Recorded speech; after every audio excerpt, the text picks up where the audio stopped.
The Magic Shop.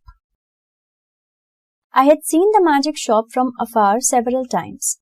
I had passed it once or twice, but never had I thought of going in until one day Jip hauled me by my finger right up to the window. It was a little, narrow shop, not very well lit. For a moment or so, we were alone and could glance about us. There was a tiger in paper mache, several crystal spheres, a china hand holding magic cards, a stock of magic fish bowls in various sizes, and a magic hat.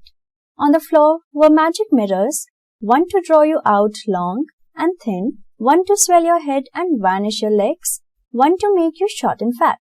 While we were laughing at these, the shopman came in.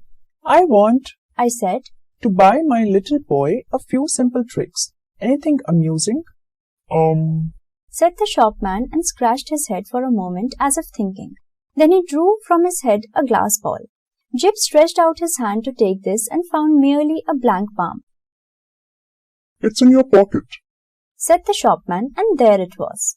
"How much will that be?" I asked. "We make no charge for glass balls," said the shopman politely.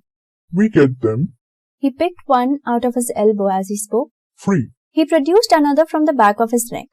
And, if you don't mind, one from my mouth. So, He turned to Jip with a smile. you know, are the right sort of boy. Only the right sort of boy gets through that doorway." And, as if by way of illustration, there came a rattling at the door, and a squeaking little voice could be faintly heard. Nyar, I wanna go in there, Dada. I wanna go in there. Nya. And then the accents of a parent. "It's locked, Edward." "But it isn't." Said I. "It is, sir. Said the shopman. Always, for that sort of child." "How do you manage that?" I said. "Magic." Said the shopman with a careless wave of the hand, and behold, sparks of colored fire flew out of his fingers. I do like this shop, Dada. The shopman showed Jip magic trains that ran without steam or clockwork, just as you set the signals, and then some very, very valuable boxes of soldiers that all came alive as soon as you took off the lid. After that he fell to showing Jip tricks. He explained them, and there was the dear little chap nodding his head. Jip was quite preoccupied with the shopman. They were whispering together and looking at me. Jip was standing on a little stool, and the shopman was holding a sort of big drum in his hand. Hide and seek, Dada. Cried Jip. You're he. And before I could do anything to prevent it, the shopman had clapped the big drum over him. I saw what was up. "Take that off!" I cried. "This instant! You'll frighten the boy! Take it off!" The shopman did so without a word and held the big cylinder towards me to show its emptiness. And the little stool was vacant. In that instant, my boy had utterly disappeared. "Stop this!" I said.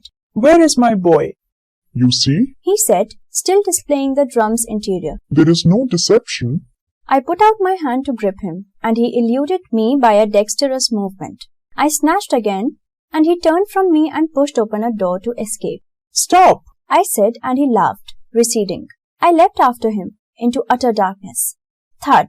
I was in Regent Street, and a yard away, looking a little perplexed with himself, was Jip, and he was carrying 4 parcels in his arms. For a second I was rather at a loss. I stared round to see the door of the magic shop, and behold, it was not there. There was no door, no shop, nothing. Dada, Said Jip. that was a proper shop. He looked completely undamaged. He was simply tremendously satisfied with the afternoon's entertainment, and there in his arms were the 4 parcels.